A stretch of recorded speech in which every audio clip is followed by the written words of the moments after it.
കഴിഞ്ഞ നാളുകളിലൊക്കെ മനസ്സിലാക്കിയ വലിയൊരു ചിന്തയും അതിനേക്കാൾ ഉപരി വലിയ ഭാരം സമ്മാനിക്കുന്ന വിഷയമാണ്. ഒത്തിരി കുടുംബങ്ങളിലും അതിശക്തമായിട്ട് പിശാച് ഇന്ന് പ്രവർത്തിച്ചു കൊണ്ടിരിക്കുക. സഭയിലും അതിശക്തമായിട്ട് പിശാച് കയറി ഇറങ്ങി നിരങ്ങി പ്രവർത്തിക്കുന്ന ഒരു അവസ്ഥയിലേക്ക് മാറിക്കൊണ്ടിരിക്കുക. നമ്മൾ ശരിക്കും പ്രാർത്ഥിക്കേണ്ട ഒരു കാലഘട്ടത്തിലൂടെയാണ് നമ്മുടെ കുടുംബങ്ങളും സഭയും കടന്നു പോകുന്നത്. ഇപ്പൊ പ്രാർത്ഥിക്കുന്ന പോലെ പ്രാർത്ഥിച്ചാൽ മതിയാന്ന് ചോദിച്ചാൽ പോരാ. ഹല്ലേലൂയ. ശത്രുവിന്റെ ആക്രമണം കൂടുമ്പോ പ്രതിരോധം വർദ്ധിപ്പിക്കണം, അല്ലെ? അങ്ങനെയല്ലേ ചെയ്യണ്ടേ? ശത്രു നമുക്കെതിരെ ആക്രമണം അതിശക്തമായിട്ട് അഴിച്ചുവിടുമ്പോ പ്രതിരോധം നമ്മൾ വർദ്ധിപ്പിക്കണം. ശത്രു, നിങ്ങളൊന്ന് ആലോചിച്ച് നോക്കിയേ, ശത്രു AK-47 കൊണ്ട് വരുമ്പോ നിങ്ങൾ പേനാക്കത്തിയായിട്ട് നിന്നിട്ട് വല്ല കാര്യമുണ്ടോ? ശത്രു AK-47 ആയിട്ട് നമ്മൾക്ക് നേരെ വരുമ്പോ നമ്മൾ പേനാക്കത്തിയായിട്ട് നിന്നിട്ട് വല്ല കാര്യമുണ്ടോ? ഉണ്ടോ? ഇല്ല. അപ്പൊ എന്ത് ചെയ്യണം? നമ്മൾ നമ്മുടെയും വാളിന്റെ മൂർച്ച കൂട്ടേണ്ട സമയമാണത്. അതുകൊണ്ട് നമ്മുടെ അനുദിന ജീവിതത്തിലും ആത്മീയ ജീവിതത്തിലും പിശാചിന്റെ വഞ്ചനകളെ തിരിച്ചറിയുമ്പോൾ സ്വർഗീയ ഇടങ്ങളിൽ തിന്മ അതിശക്തമായിട്ട് പ്രവർത്തിക്കുന്നുണ്ട്. സ്വർഗം തന്റെ കൃപ വർഷിക്കപ്പെടുന്ന ഇടങ്ങളിലൊക്കെ അതിശക്തമായിട്ട്, ദൈവത്തിന്റെ കരുണ വർഷിക്കപ്പെടുന്ന ഇടങ്ങളിലൊക്കെ അതിശക്തമായിട്ട് തിന്മ അക്രമാസക്തനാകും അക്രമാസക്തനാകും എന്ന് പറഞ്ഞാൽ സ്വർഗത്തിന്റെ കൃപ എന്റെ മേൽ വർഷിക്കപ്പെടരുതെന്ന് പിശാച് ആഗ്രഹിക്കുന്നുണ്ട്. ഹല്ലേലൂയ. സ്വർഗം തന്റെ സൗഖ്യം നമ്മളിലേക്ക് വർഷിക്കാൻ ആഗ്രഹിക്കുമ്പോ, സ്വർഗം തന്റെ അഭിഷേകം നമ്മളിലേക്ക് ചൊരിയാൻ ആഗ്രഹിക്കുമ്പോ, സ്വർഗം തന്റെ സ്നേഹത്താൽ നമ്മളെ വിശുദ്ധീകരിക്കാൻ ആഗ്രഹിക്കുമ്പോ, സ്വർഗം തന്റെ കൃപയിൽ വരദാനങ്ങളിൽ നമ്മളെ വളർത്താൻ ആഗ്രഹിക്കുമ്പോ, സ്വർഗത്തോടുള്ള ഒരു സമർപ്പണത്തിൽ നമ്മൾ വളരാൻ ആഗ്രഹിക്കുമ്പോ വളരെ കൃത്യതയോടുകൂടി പിശാച് നമ്മുടെ ആ ഒരു സമർപ്പണത്തെ തടസ്സപ്പെടുത്തും. അതിന് അവൻ്റെതായ വഴികൾ അവൻ സ്വീകരിക്കുന്നുണ്ട്. അതുകൊണ്ടാണ് വചനം പറയുന്നത് സ്വർഗീയ ഇടങ്ങളിൽ പോലും തിന്മ നമുക്ക് മനസ്സിലാക്കാൻ പറ്റാത്ത വഴിയിലൂടെയാണ് പിശാച് ഇന്ന് പ്രവർത്തിച്ചുകൊണ്ടിരിക്കുന്നത്. ചിന്തിക്കാൻ പറ്റാത്ത രീതിയിലാണ് ഇന്ന് പിശാച് പ്രവർത്തിച്ചുകൊണ്ടിരിക്കുന്നത്. സമർപ്പണ ജീവിതങ്ങളില്, യൗവനങ്ങളില്, കുടുംബജീവിതം നയിക്കുന്നവരില്, കുഞ്ഞു മക്കളിൽ പോലും പിശാച് ഏതെല്ലാം രീതിയിലാണ് ഇന്ന് പ്രവർത്തിച്ചുകൊണ്ടിരിക്കുന്നത്. പിശാചി കാലഘട്ടത്തില് മക്കളെ, നമ്മുടെ ആത്മീയ ശത്രു അതുപോലെ അക്രമാസക്തനായി നിൽക്കുന്ന ഒരു കാലഘട്ടത്തിലൂടെയാണ് നമ്മൾ കടന്നുപോയിക്കൊണ്ടിരിക്കുന്നത്. ചിന്തിക്കാൻ പറ്റാത്ത രീതിയിലുള്ള പ്രശ്നങ്ങൾ, പ്രതിസന്ധികൾ ഈ ലോകത്തിൽ നമ്മൾ കേട്ടുകൊണ്ടിരിക്കുക. മനസ്സുകൊണ്ടും ബുദ്ധി കൊണ്ടും ആലോചിച്ചിട്ടില്ലാത്ത രീതിയിൽ ലോകം അതുപോലുള്ള ഒരു അസ്വസ്ഥതയിലൂടെ കടന്നുപോയിക്കൊണ്ടിരിക്കുന്ന സമയമാണ്. അതുകൊണ്ട് നമ്മുടെ ആത്മീയ ജീവിതത്തെക്കുറിച്ച്, നമ്മുടെ ആത്മരക്ഷയെക്കുറിച്ച്, നമ്മുടെ നിത്യജീവനെക്കുറിച്ച് നമ്മൾ അല്പം കൂടി ശ്രദ്ധയുള്ളവരായിരിക്കണമെന്ന് ദൈവത്തിന്റെ ആത്മാവ് നമ്മളോട് സംസാരിക്കുകയാണ്. മക്കളെ, നമുക്കൊക്കെ സ്വർഗത്തിന്റെ ഒരു വിളിയുണ്ട്. ലോകത്തിന്റെ പല വിളികളിലൂടെ നമ്മൾ പൊയ്ക്കൊണ്ടിരിക്കുകയാണ്. ലോകത്തിന്റെ പല പാതകളിലൂടെ നമ്മൾ സഞ്ചരിച്ചുകൊണ്ടിരിക്കും. പക്ഷേ ദൈവത്തിന് നമ്മളെക്കുറിച്ചൊരു പദ്ധതിയുണ്ട്. ദൈവത്തിന് നമ്മളെക്കുറിച്ചുള്ള വിളിയുണ്ട്. ദൈവം നമുക്കായി ഒരുക്കിയിരിക്കുന്ന നിത്യതയിലേക്കുള്ള, സ്വർഗത്തിലേക്കുള്ള ഒരു വഴിയുണ്ട്. അതിലൂടെ സഞ്ചരിക്കാനും ഒരു ദൈവ പൈതൽ വിളിക്കപ്പെട്ടിരിക്കുന്നവനാണ്. ഈ വഴിയെ തടസ്സപ്പെടുത്തുക എന്നുള്ളത് പിശാചിന്റെ ഏറ്റവും വലിയ വഞ്ചനയാണ്, പിശാചിന്റെ ഏറ്റവും വലിയ കെണിയാണ്. ആ കെണിയിൽ നമ്മൾ അകപ്പെട്ടു പോകാതിരിക്കാൻ നമ്മൾ പ്രാർത്ഥിക്കണം.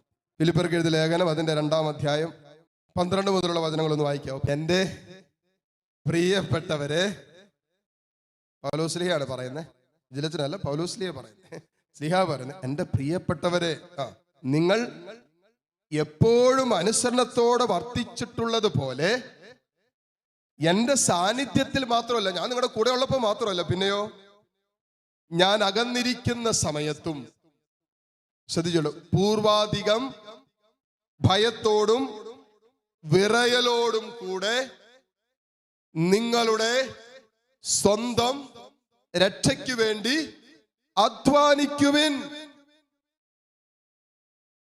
ഞാൻ അടുത്തിരിക്കുക മാത്രമല്ല, ഞാൻ അകന്നിരിക്കുമ്പോഴും പൂർവാധികം ശക്തിയോടും ഭയത്തോടും വിറയലോടും കൂടെ, ഭയത്തോടും വിറയലോടും കൂടെ സ്വന്തം രക്ഷയ്ക്ക് വേണ്ടി അധ്വാനിക്കാൻ. ഭയത്തോടും വിറയലോടും എന്നൊക്കെ പറയാം, അത്രയും സീരിയസ് ആ പറയുന്ന വിഷയം. അതുകൊണ്ടാണ് പറയുന്നത്, അല്ലേ? നമ്മൾ ഈ ഒരു വലിയ സീരിയസ് ആയിട്ടുള്ള പരീക്ഷയ്ക്കൊക്കെ പിള്ളേർ പോകുന്നുണ്ടോ, ആ പരീക്ഷ ഹോളിൽ എത്തുമ്പോൾ വരയ്ക്കാൻ തുടങ്ങും. ഭയങ്കര ടെൻഷനാണ്. IELTS OET പരീക്ഷയൊക്കെ വരുമ്പോൾ പിള്ളേരിങ്ങനെ വരും, അച്ഛാ പ്രാർത്ഥിക്കുക, അച്ഛാ പ്രാർത്ഥിക്കുക, പ്രാർത്ഥിക്കുക. ഭയങ്കര ടെൻഷനാണ്. ഭയവും വിറവലൊക്കെയാണ് വരുന്നത്.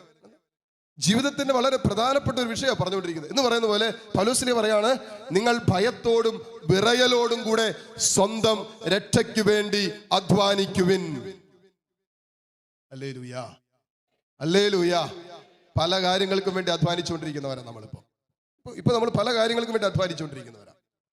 വീടുണ്ടാക്കാൻ അധ്വാനം നടക്കുന്നുണ്ട്, മക്കൾക്ക് ജോലി മേടിച്ചു കൊടുക്കാനുള്ള അധ്വാനം നടക്കുന്നുണ്ട്, മക്കൾക്ക് നല്ല വിദ്യാഭ്യാസം കൊടുക്കാനുള്ള അധ്വാനം നടക്കുന്നുണ്ട്. അങ്ങനെ നോക്കുമ്പോൾ ബിസിനസ് പരമായ വിഷയങ്ങൾ, അങ്ങനെ ഒത്തിരിയേറെ അധ്വാനങ്ങൾ നമ്മുടെ ജീവിതത്തിൽ നടക്കുന്നുണ്ട്. പക്ഷെ കർത്താവ് കൂട്ടിച്ചേർക്കുന്ന ഒരു കാര്യം കൂടിയുണ്ട്. നമ്മുടെ ആത്മരക്ഷയ്ക്ക് വേണ്ടി, സ്വന്തം രക്ഷയ്ക്ക് വേണ്ടി കൂടി അധ്വാനിക്കുവിൻ, ഭയത്തോടും വിറയലോടും കൂടെ. ആലോചിച്ച് നോക്കിയ മക്കൾ, ഇതെല്ലാം ചെയ്തിട്ട് നമ്മളിതൊരു ഭാരമായിട്ട് തന്നെ എടുക്കണം. നമ്മൾ ചെയ്യാനുള്ള മുഴുവൻ ചെയ്തിട്ട് അവസാനം നമ്മുടെ ആത്മാവ് രക്ഷപ്പെട്ടില്ലെങ്കിലോ? ഞാൻ ഈ സുവിശേഷം പറഞ്ഞിട്ട് ഞാൻ നരകത്തിൽ പോയി, നിങ്ങൾ സ്വർഗത്തിൽ പോയാലോ? ആർക്കായിരിക്കും ഏറ്റവും കൂടുതൽ സങ്കടം? ലാസർ നല്ല പാവപ്പെട്ടവൻ ആ പടിവാതിക്ക് കടന്ന്, ധനവാൻ സുഭിക്ഷമായിട്ട് ഭക്ഷണം കഴിച്ച് അവിടെ ചെന്നപ്പോൾ ലാസർ സ്വർഗത്തിലും ധനവാൻ താഴെ. ഏറ്റവും കൂടുതൽ സങ്കടപ്പെട്ടത് ആരാ? ലാസറാണോ ധനവാനാണോ? ഈ സുവിശേഷം മുഴുവൻ പറഞ്ഞിട്ട് ഞാൻ നരകത്തിലും പോയി, നിങ്ങൾ സ്വർഗത്തിലും പോയാലോ? ഞാൻ സമ്മതിക്കുകയല്ല. ഹല്ലേലൂയ. സുവിശേഷം പ്രസംഗിക്കുന്നില്ലെങ്കിൽ നിങ്ങൾക്ക് ദുരിതം. 1 കൊരിന്ത്യർ 3:9-16 വചനം പറയാണ്, നിങ്ങൾ സുവിശേഷം പ്രസംഗിക്കുന്നെങ്കിൽ അതിന് അഹംഭാവത്തിന് വകയില്ല, എന്നാൽ സുവിശേഷം പ്രസംഗിക്കുന്നില്ലെങ്കിൽ നിങ്ങൾക്ക് ദുരിതം.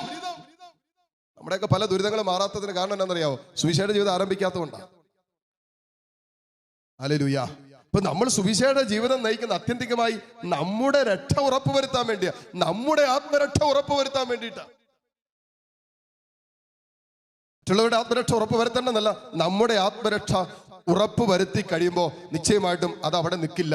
മറ്റുള്ളവന്റെ ആത്മാവിനെ കുറിച്ചും അവരുടെ ആത്മരക്ഷയെക്കുറിച്ചും ഒരു ഭാരം നമ്മുടെ ഉള്ളിൽ വരാൻ തുടങ്ങും.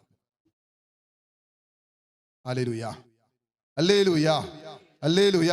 അതുകൊണ്ടാണ് വചനം പറയുന്നത്, നിങ്ങൾ പൂർവാധികം ഭയത്തോടും വിറയലോടും കൂടെ നിങ്ങളുടെ സ്വന്തം രക്ഷയ്ക്ക് വേണ്ടി അധ്വാനിക്കുവിൻ. എന്തെന്നാൽ തൻ്റെ അഭിഷ്ടമനുസരിച്ച് ഇച്ഛിക്കാനും പ്രവർത്തിക്കാനും നിങ്ങളെ ഉത്തേജിപ്പിക്കുന്ന ദൈവമാണ്. എല്ലാ കാര്യങ്ങളും ശ്രദ്ധിച്ചോ, എല്ലാ കാര്യങ്ങളും മുറുമുറുപ്പും തർക്കവും കൂടാതെ ചെയ്യുവിൻ. അങ്ങനെ നിർദോഷകരും നിഷ്കളങ്കരുമായി തീർന്ന് വഴി പിഴച്ചതും വക്രതയുള്ളതുമായ തലമുറയുടെ ഇടയിൽ കുറ്റമറ്റ ദൈവമക്കളാകട്ടെ. അവരുടെ മധ്യേ ലോകത്തിൽ നിങ്ങൾ വെളിച്ചമായി പ്രകാശിക്കുകയും ചെയ്യട്ടെ. നിങ്ങൾ ജീവന്റെ വചനത്തെ മുറുകെ പിടിക്കുവിൻ. അപ്പോൾ പൗലോസ് പറയാം, അപ്പോൾ ഞാൻ ഓടിയതും ഞാൻ അധ്വാനിച്ചതും വ്യർത്ഥമായില്ലെന്ന് ക്രിസ്തുവിന്റെ ദിനത്തിൽ എനിക്ക് അഭിമാനിക്കാം. നമ്മുടെ ആത്മരക്ഷയ്ക്ക് വേണ്ടി നമ്മൾ അധ്വാനിക്കുന്നത് ഈ സുവിശേഷം കേൾക്കുന്നതിനാ, നമ്മുടെ ആത്മരക്ഷ ഉറപ്പിക്കാൻ വേണ്ടിയിട്ട്. ക്രിസ്തുവിന്റെ ദിനത്തിൽ ഈ ഓടിയതും ഈ അധ്വാനിച്ചതും ഈ വചനം കേട്ടതും ഈ പ്രാർത്ഥിച്ചതും ഈ മുട്ടുകുത്തിയതും ദൈവത്തെ വിളിച്ചതൊക്കെ വൃഥാവിലാകാതിരിക്കാൻ പൗലോസ് പറയുകയാണ്, നിങ്ങൾ ക്രിസ്തുവിന്റെ ദിനത്തിൽ അഭിമാനിക്കാൻ കർത്താവിന്റെ വചനത്തിൽ മുറുകെ പിടിക്കുവിൻ. നമ്മൾ ഈ ഓടിയതൊക്കെ വ്യർത്ഥമാകാതിരിക്കാനാണ് നമ്മുടെ ആത്മരക്ഷയ്ക്ക് വേണ്ടി അധ്വാനിക്കണമെന്ന് പറഞ്ഞു. എല്ലാം കഴിഞ്ഞിട്ട് കർത്താവിന്റെ ദിനമുണ്ട്, കർത്താവിനെ കണ്ടുമുട്ടുന്ന ഒരു ദിവസമുണ്ട്. ഹല്ലേലൂയ. യെശയ്യാ 2:12 വചനം പറയുന്നുണ്ട്, ഇങ്ങനെ കൃത്യമായിട്ട് എഴുതി, കർത്താവിന് ഒരു ദിനമുണ്ട്. കർത്താവിന് ഒരു ദിനമുണ്ട്. നമ്മൾ പറയില്ലേ, എനിക്കും ഉണ്ടടാ എനിക്കും വരൂടാ ഒരു ദിവസം, അപ്പൊ കാണിച്ചു തരാടാ, എൻ്റെ മക്കളും വിദേശത്ത് പോകൂടാ, എനിക്കും കാശ് കിട്ടൂടാ എന്ന് പറയുന്ന പോലെ കർത്താവ് പറയാണ്, കർത്താവിനുണ്ട് ഒരു ദിനം. കർത്താവിനുണ്ട് ഒരു ദിനം. ആ ദിനത്തിന്റെ പ്രത്യേകത കൂടി യെശയ്യാ പ്രവാചകൻ 2:12 എഴുതി വെച്ചിട്ടുണ്ട്. സകല അഹന്തയും അഹങ്കാരവും തകർന്നു വീഴുന്ന ദിനമാണ് എന്ന് പറഞ്ഞാൽ, യേശുവിനെ ദൈവത്തെ മാറ്റി നിർത്തി നീ ചിന്തിച്ച സകല വിഷയങ്ങളും കർത്താവിന്റെ ന്യായാസനത്തിന്റെ മുമ്പിൽ നിൽക്കുമ്പോൾ നീ ലജ്ജിക്കേണ്ടി വരും. ആ വിഷയങ്ങളെ ഓർത്ത് ദൈവമില്ലാതെ നീ ജീവിച്ച ജീവിതത്തിന്റെ എല്ലാ അനുഭവങ്ങളും കർത്താവിന്റെ കൺമുമ്പിൽ വരുമ്പോ ഓരോന്നോരോന്ന് വെളിവാക്കപ്പെടും. അപ്പോ ദൈവത്തെ മാറ്റി നിർത്തി ജീവിക്കുകയും ചിന്തിക്കുകയും കടന്നുപോയ ജീവിതത്തിന്റെ എല്ലാ അനുഭവങ്ങളെയും കുറിച്ച് ലജ്ജിക്കേണ്ടി വരും. അതില്ലാതിരിക്കാൻ നമ്മൾ ഓടിയത് അധ്വാനിച്ചതൊക്കെ വ്യർത്ഥമാകാതിരിക്കാനാണ് നമ്മുടെ ആത്മരക്ഷ കൂടി ഉറപ്പിച്ചിട്ട് നമ്മൾ ഓടാവൂ. Hallelujah, hallelujah. അതുകൊണ്ട് വീട്ടിൽ ചെല്ലുമ്പോ നമ്മൾ ഉറപ്പിക്കണം. എന്നാ ഉറപ്പിക്കണ്ടേ? നമ്മുടെ ഉറക്കെ പറഞ്ഞേ, ആർക്കൊക്കെ കത്താൻ തുടങ്ങിയിട്ടുണ്ട്. എന്തുറപ്പിക്കണം? ആത്മരക്ഷ ഉറപ്പിക്കണം. എൻ്റെ ആത്മരക്ഷ ആദ്യം ഉറപ്പിക്കണം എന്ന് പറഞ്ഞാൽ ഇത്രേ ഉള്ളൂ. ഞാൻ ഇപ്പൊ മരിച്ച സ്വർഗത്തിൽ പോകോ?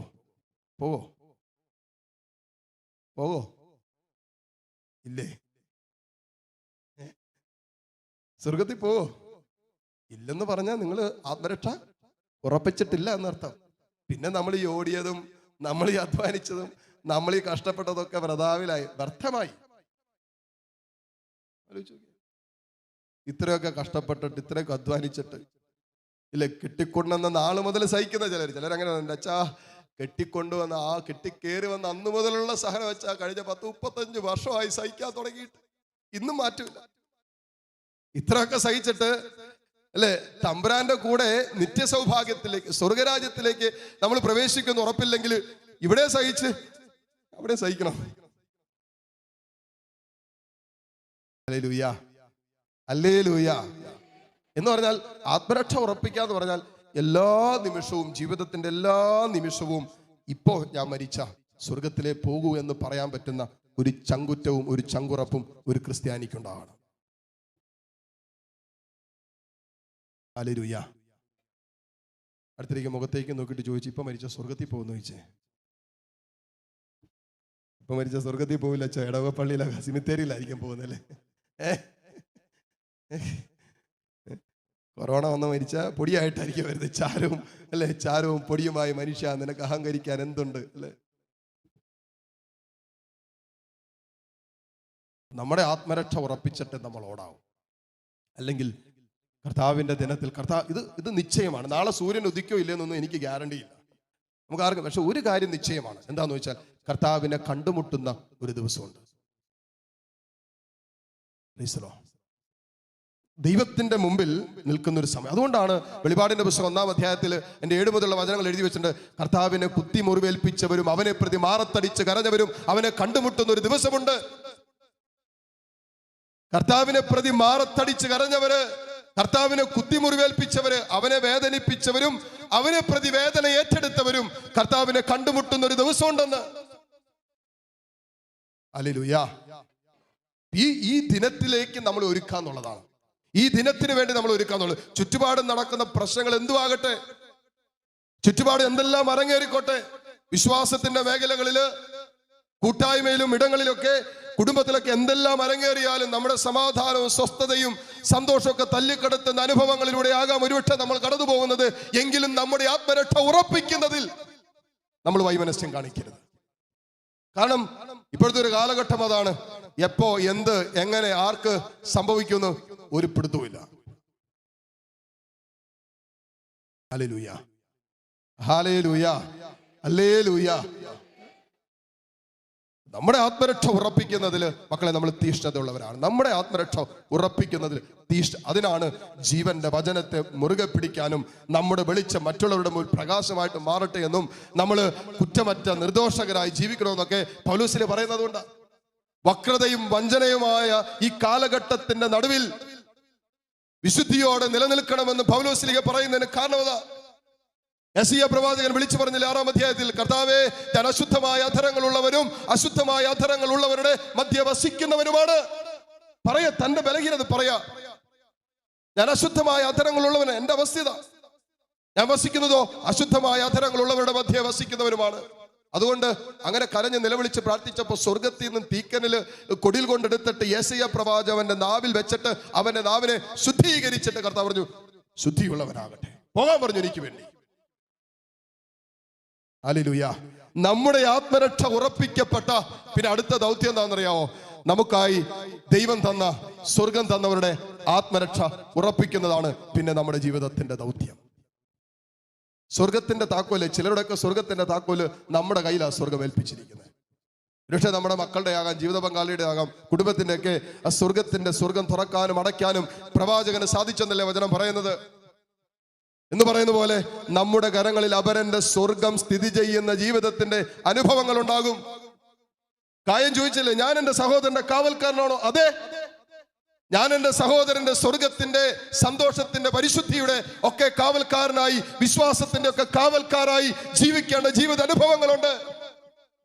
ഒഴിഞ്ഞു മാറാൻ പറ്റില്ല അതിൽ നിന്ന്. പക്ഷേ ആ ഒരു ശുശ്രൂഷ ജീവിതത്തിലേക്കും പരിശുദ്ധാത്മാവിൽ ക്രിസ്തുവിനെ വേണ്ടിയുള്ള സഹന ജീവിതത്തിലേക്ക് പ്രവേശിക്കുന്നതിന് മുമ്പായി നമ്മുടെ ആത്മരക്ഷ ഉറപ്പിക്കുന്നതിൽ നമ്മൾ തീഷ്ണത ഉള്ളവരായിട്ട് മാറണം. Hallelujah, hallelujah, hallelujah. സന്തോഷത്തോടെ പറഞ്ഞേ ഹല്ലേലൂയ. പറഞ്ഞേ ഹല്ലേലൂയ, ഹല്ലേലൂയ, ഹല്ലേലൂയ. ഇവിടെ മക്കളെ, നമുക്കൊന്നും നഷ്ടപ്പെടാനില്ല. ഏറ്റവും വലിയ നഷ്ടം എന്നാ? ലോകം മുഴുവൻ നേടിയിട്ട് കേട്ടില്ല മറ്റേ കോട്ടയം രൂപതയുടെ പരിപാടിക്ക് പോകുമ്പോൾ അല്ലെങ്കിൽ മധുരം തൊള്ളാൻ പോകുമ്പോൾ പറയുന്നത് കേട്ടിട്ടുണ്ടോ? മധുരം കൊടുക്കട്ടെ. അപ്പൊ പറയും കേട്ടില്ല. പിന്നെ ഒന്ന് ചെറുക്കന് മധുരം കൊടുക്കട്ടെ പറയുന്ന പോലെ കേട്ടില്ല. ഉറക്കെ പറ, എന്നതാ? ലോകം മുഴുവൻ നേടിയാലും ആത്മാവ് നഷ്ടപ്പെട്ട എന്ത് കാര്യം? മത്തായി 16:26 വചനം പറയും, നീ ലോകം മുഴുവൻ നേടി, എല്ലാം നേടി, നിനക്കിനി ഒന്നും നേടാൻ എല്ലാം ഉണ്ട് നിനക്ക്, നിന്റെ ആത്മാവ് നഷ്ടപ്പെട്ടാൽ എന്ത് പ്രയോജനം? എല്ലാം വെറുതെയായി. ഇതെല്ലാം വെറുതെയായില്ലേ? സുവിശേഷ ജീവിതം വെറുതെയായി, പ്രാർത്ഥനകൾ വെറുതെയായി, കൺവെൻഷനുകൾ വെറുതെയായി, ജപമാല പ്രാർത്ഥന, വിശുദ്ധ കുർബാനകൾ എല്ലാം വൃഥാവിലായില്ലേ? ലോകം മുഴുവൻ നേടി, നമുക്കെല്ലാം കിട്ടി, എന്നിട്ട് ദൈവത്തെ കിട്ടിയില്ലെങ്കിലോ? നമ്മളെല്ലാം സ്വന്തമാക്കി നമ്മുടെ ആത്മാവ് നഷ്ടപ്പെട്ടാലോ? ഉണ്ട്. ഈ ഒരു ഭാരം നമുക്ക് എടുക്കണം. നമ്മുടെ ആത്മരക്ഷ ഉറപ്പിക്കേണ്ട സമയത്തിലൂടെ, ഒരു കാലഘട്ടത്തിലൂടെയാണ് മക്കളെ നമ്മൾ കടന്നു പോകുന്നത്. നമ്മുടെ ആത്മരക്ഷ ആദ്യം ഉറപ്പിക്കണം, അത് ഫിക്സ് ചെയ്യണം, എന്നിട്ട് ബാക്കി കാര്യങ്ങൾക്ക് പോകാവൂ. വീട്ടിൽ ചെല്ലുമ്പോൾ ജീവിത പങ്കാളിയുടെ വായിലിരിക്കുന്നൊക്കെ കേൾക്കേണ്ട വരും. മക്കളുടെ പറയുന്ന കാര്യങ്ങള്, കുടുംബത്തിൽ നിന്നുള്ള അസ്വസ്ഥതകൾ. നമ്മള് ഞെരുക്കത്തിന്റെ കാലഘട്ടത്തിലൂടെ കടന്നു പോയിക്കൊണ്ടിരിക്കുന്നത്. യേശു കടന്നുപോയ ജീവിതത്തിന്റെ സഹനങ്ങൾ വെച്ച് നോക്കുമ്പോൾ ഇതൊക്കെ വല്ലതാണോ? യേശു എനിക്കും നിനക്കും വേണ്ടി, നമ്മുടെ പാപമോചനത്തിന് വേണ്ടി, നമ്മുടെ രക്ഷയ്ക്ക് വേണ്ടി കാൽവരിയോളം ഏറ്റെടുത്ത സഹനങ്ങൾ വെച്ച് നോക്കുമ്പോൾ വല്ലതാണോ? ഒന്നുമല്ല. കർത്താവിന്റെ കാൽവരിയിലേക്കുള്ള യാത്രയുടെ മധ്യേ യേശു സഹിച്ച സഹനങ്ങൾ വെച്ച് നോക്കുമ്പോൾ നമ്മുടെ ആത്മരക്ഷയ്ക്ക് വേണ്ടിയുള്ള നമ്മുടെ യാത്രയിൽ നമ്മൾ സഹിക്കുന്നത് ഒന്നുമല്ല. Hallelujah, hallelujah. നമ്മൾ രക്തം ചിന്തേണ്ടി വന്നിട്ടുണ്ട്. നമ്മുടെ പാപമോചനത്തിന് വേണ്ടി നമുക്ക് രക്തം ചിന്തേണ്ടി വന്നിട്ടുണ്ടോ എന്നല്ലേ വചനം ചോദിക്കുന്നത്? ഇല്ലല്ലോ. ഒരു തുള്ളി രക്തം പോലും നമുക്ക് ചിന്തേണ്ടി വന്നിട്ടില്ല. പക്ഷേ നമ്മുടെ പാപമോചനത്തിന് വേണ്ടി, അതിനുവേണ്ടി പരിഹാരമായി യേശുക്രിസ്തു കാൽവരിയിൽ തന്റെ അവസാന തുള്ളി രക്തവും ഈ ഭൂമിയിൽ ചൊരിഞ്ഞു. ഹല്ലേലൂയ. അപ്പൊ യേശുക്രിസ്തു നമ്മുടെ ആത്മരക്ഷ ഉറപ്പിക്കാൻ വേണ്ടി ഇത്രയും സഹിച്ചു. അങ്ങനെയെങ്കിൽ നമ്മൾ നമ്മുടെ ആത്മരക്ഷ കർത്താവിനോട് ചേർന്ന് ഉറപ്പിക്കുന്നതിൽ എത്രമാത്രം സഹനം എടുക്കേണ്ടി വരും? എത്രമാത്രം സഹനം എടുക്കേണ്ടി വരും? ഓരോ നിമിഷവും നമ്മൾ ചലിക്കുമ്പോൾ നമ്മുടെ ഉള്ളിൽ നമ്മൾ പറയണം, എൻ്റെ ആത്മരക്ഷ ഉറപ്പിച്ചുകൊണ്ടുള്ള യാത്രയിലായിരിക്കണം നമ്മുടെ ജീവിതം. ബാക്കിയെല്ലാം അല്പം ഒന്ന് മാറ്റിവെക്കുന്നല്ല. ഒത്തിരി കാര്യങ്ങൾ നമ്മൾ വ്യാപരിക്കുന്നുണ്ട്, ശരിയാണ്. ബട്ട് നമ്മുടെ ആത്മരക്ഷ ഉറപ്പിക്കണം. ആദ്യം പറയാൻ പറ്റണം, ഒരു ക്രിസ്ത്യാനിക്ക് പറയാൻ പറ്റണം. അതാണ് രക്തസാക്ഷികളും വിശുദ്ധരും ഒക്കെ നമ്മളെ പഠിപ്പിച്ച ഏറ്റവും വലിയ രഹസ്യം എന്താണെന്നറിയാവോ? അവര് മരണത്തിന്റെ സമയത്ത് ആത്മരക്ഷ ഉറപ്പിച്ചവരാണ്. ആത്മാവിൽ ആരംഭിച്ചത് ആത്മാവിൽ അവസാനിപ്പിച്ചവരാണ്. ഗലാത്യർ 3:3 വചനം ചോദിക്കുന്നില്ലേ, ആത്മാവിൽ ആരംഭിച്ചത് ജഡത്തിൽ അവസാനിപ്പിക്കാൻ മാത്രം ഭോഷന്മാരാണോ നമ്മൾ? ആത്മാവിൽ ആരംഭിച്ചത് ജഡത്തിൽ അവസാനിപ്പിക്കാൻ മാത്രം ഭോഷന്മാരാണോ നമ്മൾ? വിശുദ്ധരും രക്തസാക്ഷികളൊക്കെ നമ്മുടെ മുമ്പിൽ കാണിച്ചതൊക്കെ വലിയ മാതൃക എന്നാണെന്നറിയാമോ? ആത്മാവിൽ ആരംഭിച്ചത് അവരാത്മാവിൽ അവസാനിപ്പിച്ചു. ആത്മരക്ഷ നിരന്തരം ഉറപ്പിച്ചുകൊണ്ടുള്ള ഒരു യാത്രയായിരുന്നു നമ്മുടെ യാത്ര. അത് കഴിഞ്ഞിട്ട് വേറെ എന്തുള്ളൂ? ആത്മരക്ഷ അപകടത്തിലാക്കുന്ന ഒന്നിലേക്ക് പോകില്ല. വെറുപ്പ്, ഇങ്ങനെ അതൊക്കെ എപ്പോഴും ശ്രദ്ധിക്കണം. നമ്മൾ ചെറിയ കാര്യങ്ങളിലാണ് പിശാച് നമ്മൾ കുടുക്കിയിടുന്നത്. സ്നേഹിക്കാൻ പറ്റുന്നില്ല, ക്ഷമിക്കാൻ പറ്റുന്നില്ല, വിശുദ്ധ ജീവിതം നയിക്കാൻ പറ്റില്ല, എളിമപ്പെടാൻ പറ്റുന്നില്ല, പ്രാർത്ഥിക്കാൻ, ഇങ്ങനെ നമ്മൾ ചെറിയ ചെറിയ കാര്യങ്ങളൊക്കെ പറയുന്നത്. അതൊക്കെ നമ്മൾ വലിയ സീരിയസ് ആയിട്ട് എടുക്കുന്നില്ല. അതെല്ലാവരും അങ്ങനെയാണല്ലോ. എല്ലാവർക്കും ഈ പ്രശ്നങ്ങളൊക്കെ ഉണ്ട്. അതുകൊണ്ട് എനിക്ക് ഈ പ്രശ്നമുണ്ട്. ക്രിസ്തുവിന്റെ കാൽവരി യാഗത്തിലൂടെ സ്വർഗം നമുക്കായി പാപമോചനം തന്നിട്ട് സ്വർഗത്തിന്റെ മക്കളാക്കി മാറ്റി. സ്വർഗം ചെയ്യേണ്ടതെല്ലാം നമ്മുടെ ആത്മരക്ഷയ്ക്ക് വേണ്ടി പൂർത്തീകരിച്ചു കഴിഞ്ഞു. ഇനി ഒന്നും ചെയ്യാനില്ല, എല്ലാം പൂർത്തീകരിച്ചു കഴിഞ്ഞതാണ്. ഇനി നമ്മൾ നമ്മുടെ ആത്മരക്ഷ ക്രിസ്തുവിനോട് ചേർന്ന് ഉറപ്പിക്കുന്നതിൽ തീഷ്ണതയുള്ളവരായിരിക്കണം. ഹല്ലേലൂയ.